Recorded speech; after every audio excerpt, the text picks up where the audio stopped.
मेरे दोस्तों, मैं आपसे एक सवाल पूछता हूं, आप में से कितने लोग हैं जिन्होंने जीवन में कभी ना कभी क्रिकेट देखा होगा? अब दोस्तों, ये सवाल मैंने क्यों किया, बात को समझो। मैं जिहाद से इसको कैसे रिलेट करूंगा। आप उन दिनों की याद कीजिए जब आप क्रिकेट मैचेस देखा करते थे। एक समय ऐसा आता था, मान लीजिए भारत पाकिस्तान का मैच है, किसी भी टीम के साथ में है और भारत अंतिम ओवर्स में है, लक्ष्य का पीछा करना है। लक्ष्य का पीछा करते हुए जब भारत आखिरी के ओवर्स में आता है और जब आपकी स्क्रीन पे चलता है 6 ओवर बचे हैं, 36 रन चाहिए, आपको लगता है 6 की रन रेट आ गई जरूरी, हर ओवर में इतने रन मारने पड़ेंगे। एक दो ओवर खाली गए, फिर स्थिति क्या हुई, 4 ओवर में 32 रन, रन रेट बढ़ करके 8 की हो गई जो चाहिए 6 से। फिर आपको क्या हुआ, एक ओवर गया 4 रन का, अब हो गए 28 रन 3 ओवर में, 9 से बढ़ के रन रेट हो गई 9+ की रन रेट आ गई। ऐसे में क्या होता है, लास्ट में नो बॉल आए वेलकम आने दो, वाइड बॉल आए वेलकम आने दो। हम क्या कहते हैं, साला रन आए कैसे भी आए, रन आने चाहिए।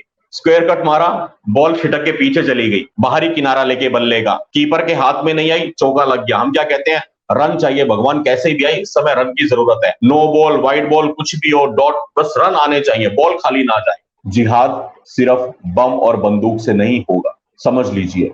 जिहाद में भी यही है, काफिरों की लाशें गिरनी चाहिए कैसे भी गिरे, काफिर कम होना चाहिए कैसे भी कम हो, बस खाई में गिर के हो, जहर दे के हो, काट के, मार के, लूट के, पीट के, धोखे से, किसी भी तरह हो, काफिरों की संख्या कम हो।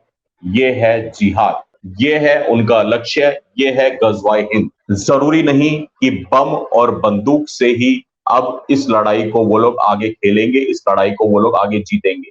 पीएफआई का डॉक्यूमेंट मैं बार बार कहता हूं, विजन 2047 समझ लीजिए, वही होता है जो क्रिकेट में था कि भगवान 2 ओवर बचे या 25 रन चाहिए कैसे भी आए, लप्पे से आए, no ball wide ball, run आए बस।